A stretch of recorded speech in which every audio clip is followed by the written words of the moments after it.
Hello, everyone. Thanks for joining the fourth installment of the program, Navigating Schizophrenia, Improving Patient Outcomes and Quality of Life with Long-Acting Injectable Therapy.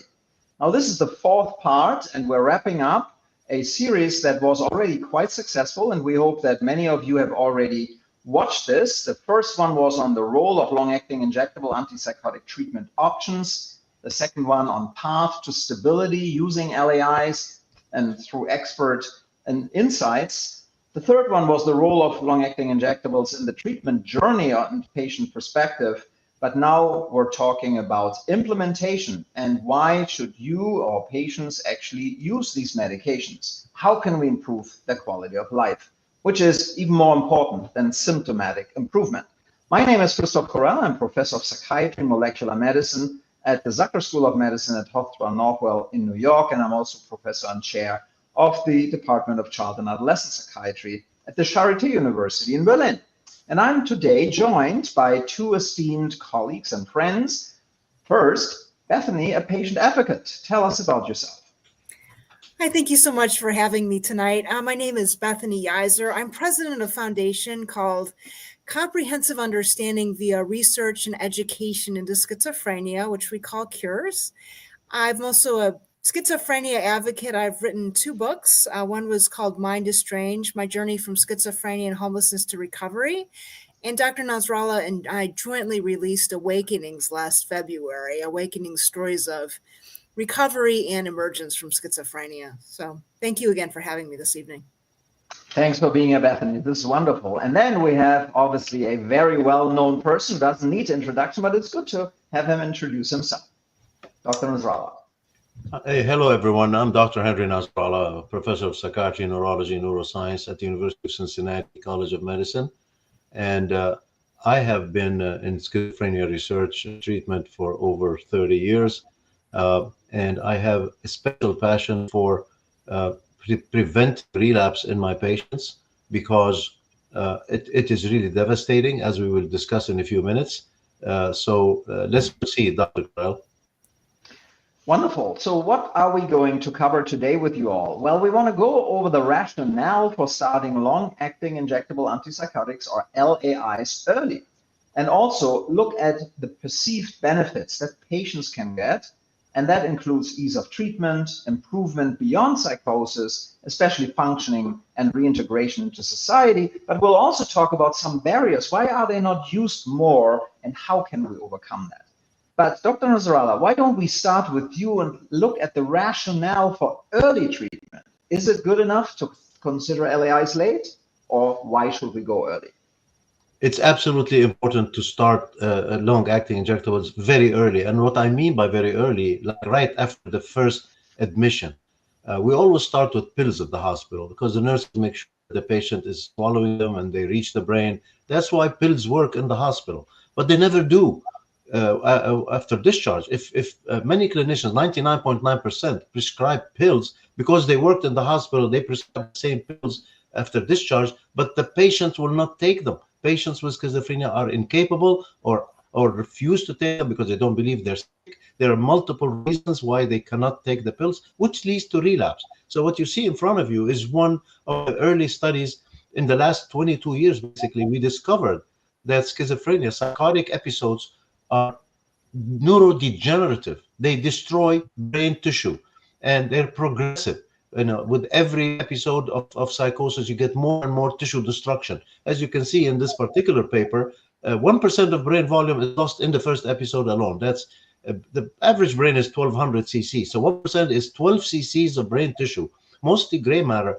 As you can see, 3% are gray matter, where all the brain cells are. That's millions and millions of cells are destroyed because of the toxic effects of psychosis. We should never, ever let our patients experience a second one. And that's why I'm preaching to you the gospel of extremely early use, not after multiple episodes, which many clinicians tend to use long-acting. You should use it immediately after the first episode to protect the patient from a second episode, because the second episode is when disability starts, according to research, not the first episode. We can salvage those patients. And ventricles enlarge. Whenever you have enlargement of the ventricles, it means the brain is losing tissue in the cortex. So next slide is basically showing you what is very very rational, that the discontinuation of the medication is the most powerful predictor of relapse. And we see that in a lot of our patients. This is one of many studies. Basically, patients, almost all schizophrenia patients, end up experiencing a second and a third and a fourth episode because of either total non-adherence or partial non-adherence. And partial non-adherence, which means missing doses here and there, is just as serious. A study showed, published study in American Journal a few years ago, where they measured the blood level of patients discharged on pills over a year, and they found out that a drop of 25% in the blood level is enough to cause relapse. 25% drop means missing one pill every 4 days, which is easily done by a lot of our patients. So this is why we have to be extremely, aggressive in using long-acting, protecting the patient from destroying themselves. Okay, so non-adherence is extremely common. Numerous studies have shown that. My own practice and thousands of patients have shown that, and this is why we must take this very seriously and deliver the drug to the patient's brain with injectable antipsychotics and forget about the pills. And here are some of the reasons for the poor adherence in patients with schizophrenia. And I know you know this stuff. First, a vast majority of patients, over 90%, have absolutely no insight that they are sick. We call that anosognosia. It's a neurological deficit. So obviously they don't take the pills because they don't think they need them. I'm not sick, there's nothing wrong with me, which is of course not true. They have also cognitive impairment. Patients with schizophrenia are known to have serious memory problems and executive functions. They really forget to take pills, and they don't plan ahead to take their pills. They also have negative symptoms, which include apathy, lack of motivation, and avolition, which of course affects a lot of things, a lot of actions, including taking pills. Side effects of medications is a turnoff for many patients because they're paranoid and they think when they have nausea or vomiting or constipation or headache that we're poisoning them. And then the vast majority of our patients, unfortunately, live in the community now and have access to alcohol and drugs, and they are drunk and stoned very often. It's impossible to take your prescription medication when you're drunk or stoned. When you add them all together, you realize how serious this is. And every psychotic episode has devastating consequences, really tragic consequences. I already mentioned brain tissue loss. That's one of the most serious biological costs of relapse. Nobody wants to lose their brain tissue. Second, with every episode, the patients respond less and less. You need to do the same medication and to the same dose. You have to keep increasing the dose higher and higher, and eventually even the highest dose will not work anymore. And the reason is because the brain changes. It's no longer the same brain. The destruction, the receptors and connections are no longer the same. And then they become totally disabled, cannot go back to college, cannot go back to work. And if over 50% of our patients in the United States end up in jail. Why? Because of relapse, and they're arrested on the streets because they act funny, they say they steal something, they hit somebody, and there's no more state hospitals to admit them and treat them with dignity in a medical setting. So they end up going to jail, and they become an imprisonment. Actually, they become felons because of because of a brain disease. It's not their fault, and that's what they end up having because of relapses. Suicide risk is extremely common in patients with schizophrenia in the first 2 years of the illness. This is like 17,000% according to published studies. This compared to young people without schizophrenia, same age group. And we know that this is due to lack of medication, because studies in patients who killed themselves, they looked at their blood level and found that there's zero antipsychotic in their blood. So lack of treatment can lead to suicide. And then, of course, they become homeless, and very seriously, they also die very prematurely, about 30 years earlier than they should. So when Thank you, Dr. It's a horrible consequence. Psychotic relapses are extremely serious. Thank you, Dr. Nasrallah. That was very eloquent and intense. We now know that relapses are the main enemy on the road to recovery. But what does it mean to patients? What does it mean, the adherence part, the downhill skirting when the illness has you in your grips? And can you escape that, and how? Bethany, tell us a little bit about that. I was diagnosed with schizophrenia in 2007. I was having visual hallucinations, auditory hallucinations, delusions, and paranoia, and I thought that nothing was wrong with me at all. I remember the fight in the hospital. They wanted to start me on risperidone. I was not willing to go on risperidone. So finally, I did consent to take the pills. What I didn't know was that if I went off those pills, there was a chance of brain tissue damage. There was a chance that if I went on my medication again, it would not work as well. I did not know that over 85% of people with schizophrenia will discontinue the pills. So I did what everybody else was doing. And in my defense, I will say I had very, very severe side effects that I wish had been talked about. And I wish that when I left that hospital, they had said, Bethany, you are doing so much better. You may not notice it, but this is what we've seen.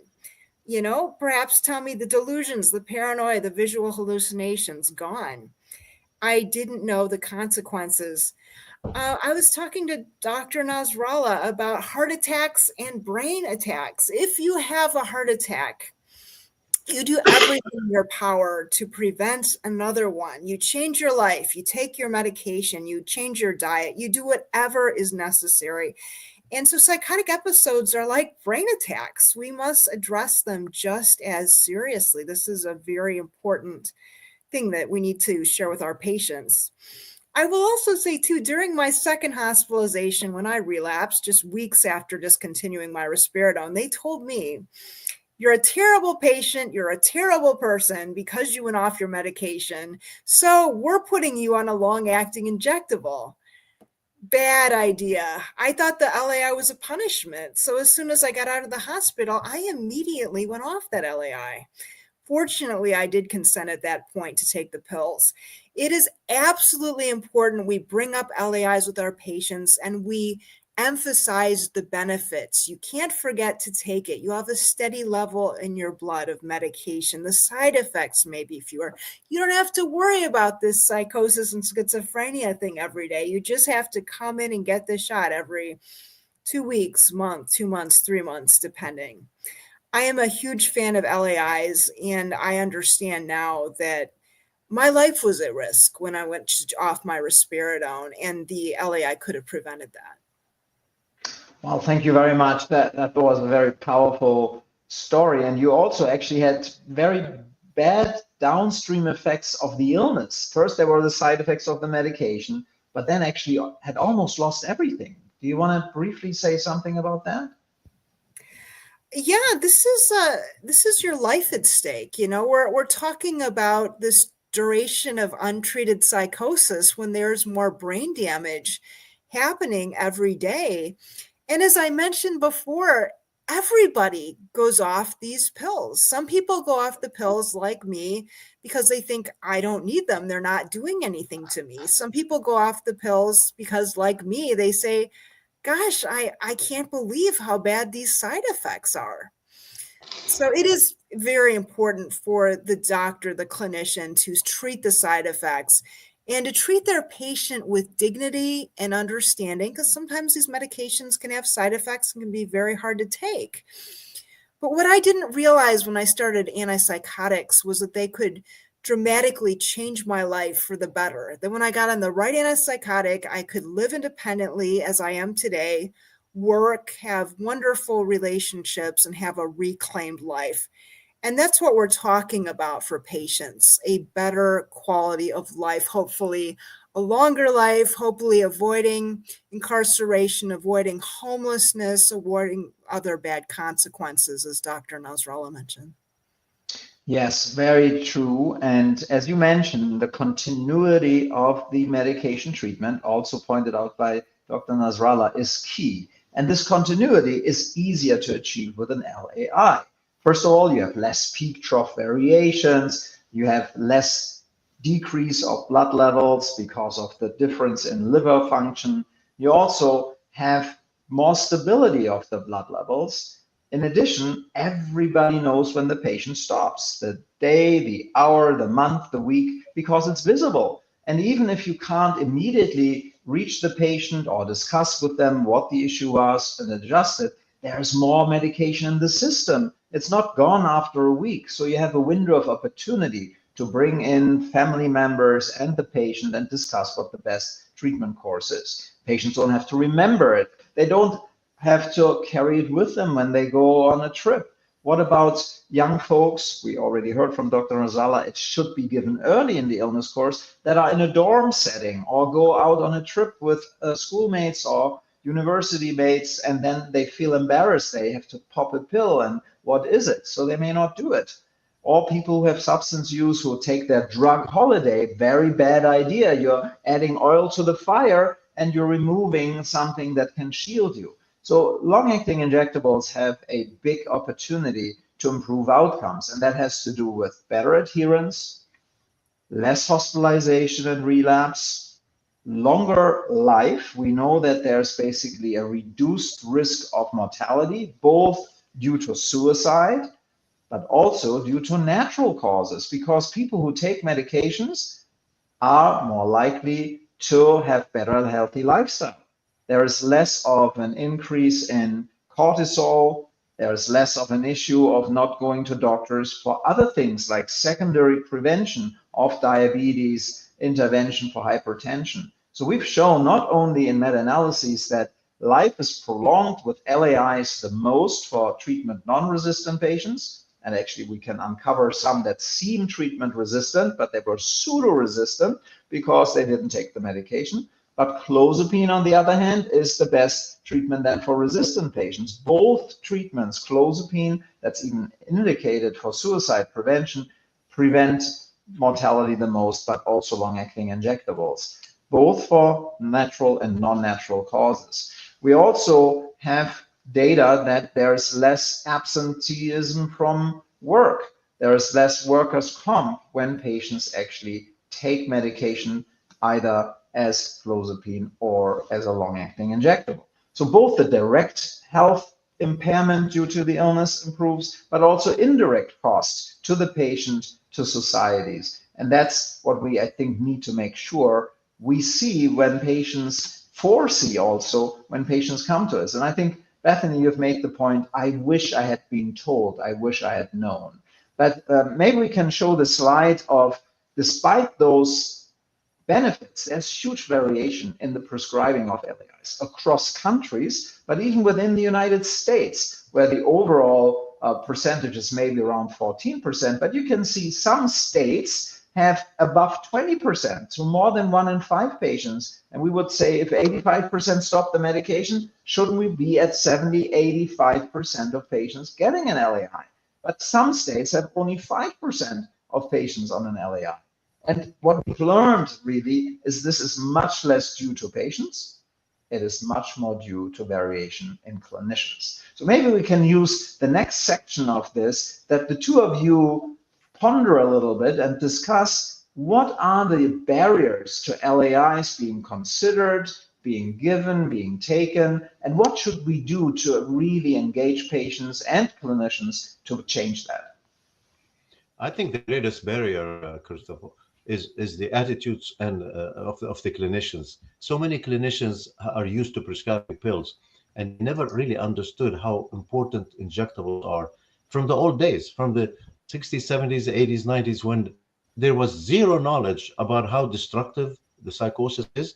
So they took for granted, oh, too bad, the patient's back to the hospital again. That's schizophrenia. Here, Donnie, take your pills and please take them this time. And they don't.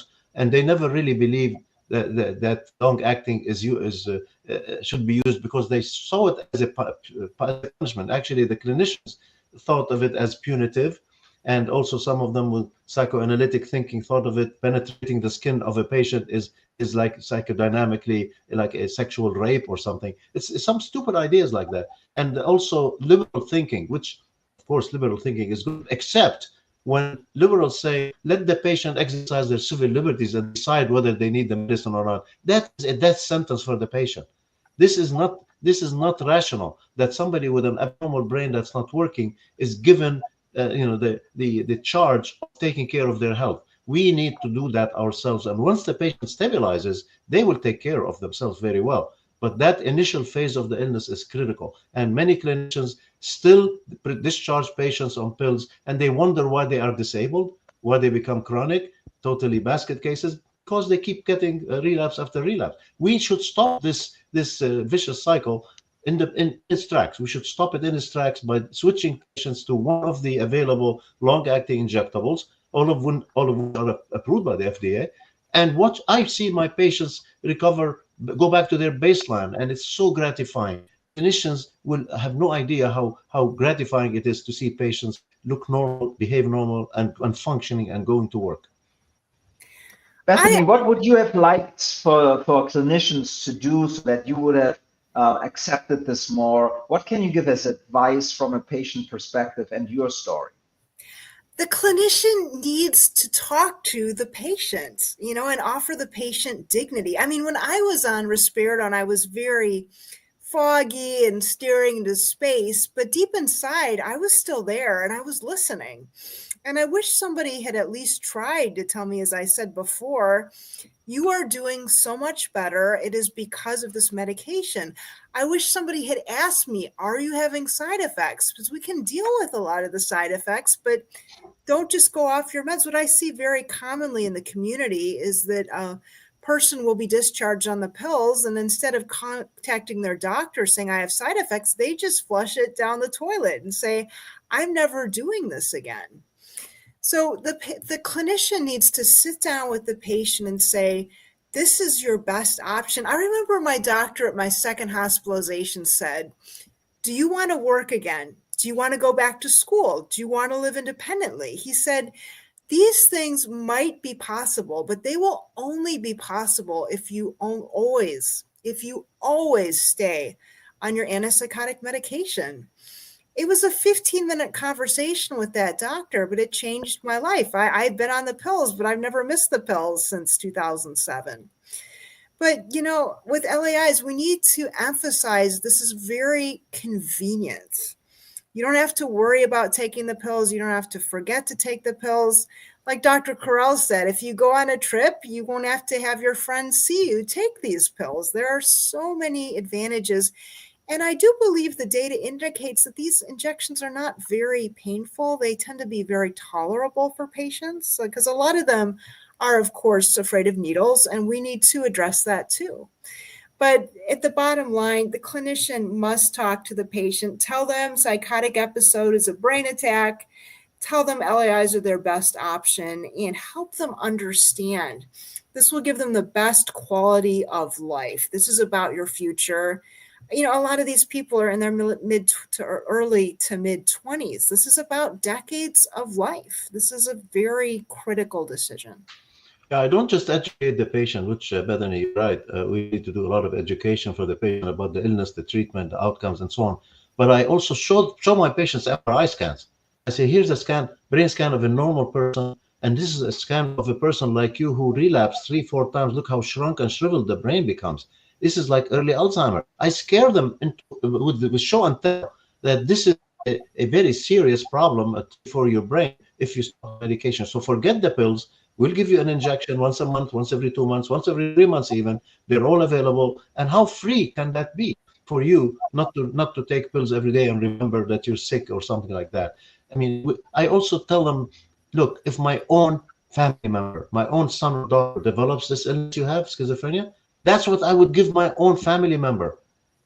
I want to treat you like a family member because I care about you. I'll give you the best treatment that I know after years and years of research that will help you. So basically, you got to touch the patient's heart by letting them know you care. And I love Dr. Nasralla's suggestion to show the patient a scan of the brain. When I do presentations around the country, I have a slide in my deck that shows an atrophied brain.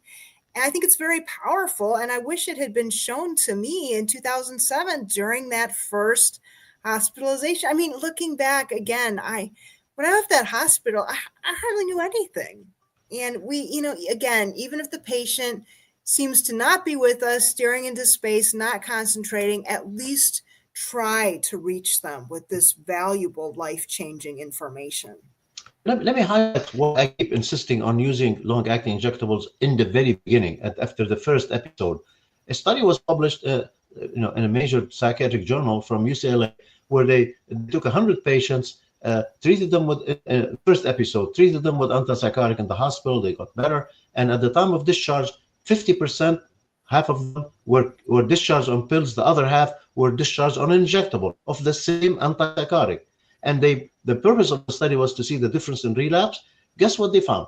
At the end of 1 year, there was 650% higher relapse rate in the oral group compared to the injectable group with the same antipsychotic. I mean, it makes such common sense that what you're doing, delivering, like you said, Christoph, you're delivering the medication and you don't have to worry about blood levels, about missing a dose here and there.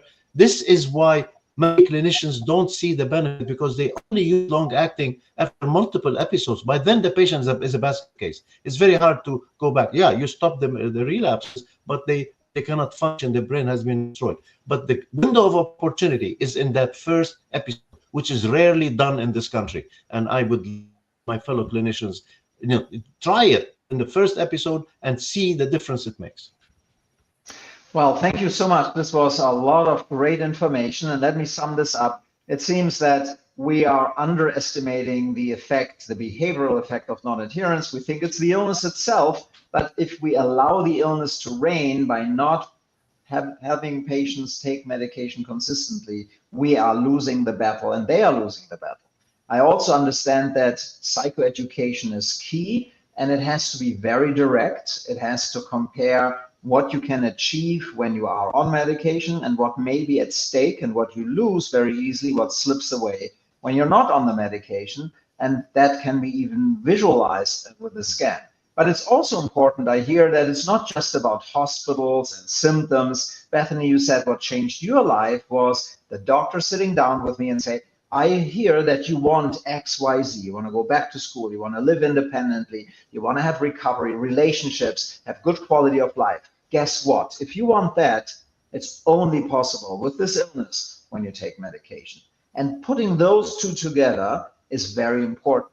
And what the audience can see here is the GAIN model, which actually puts this in a formalized way. You have to do the goal setting with the patient, not for the patient. Understanding what they want, and that's shared decision making, but sharing it with the patient, not with the illness. As Dr. Nasrallah said, don't give the autonomy to the illness, give it to the patient. And then there has to be motivational interviewing. If you want this goal, actually, we need to plan some action here and initiate the treatment that has the greatest chance to get there. And then once you have the injection, like Bethanys said, well, don't let me go into the wild, not actually nurturing that change and making me realize how good this is, because I may even stop the long-acting injectable. So this was very meaningful. Before we stop, can I ask each of you, maybe in 2-3 sentences, to give the audience your clinical pearl, what you want them to take home? I think the most important issue here is to basically convince clinicians that schizophrenia is not a hopeless illness. It's the way we treat it today that makes it hopeless and causes relapse after relapse and destruction of the brain.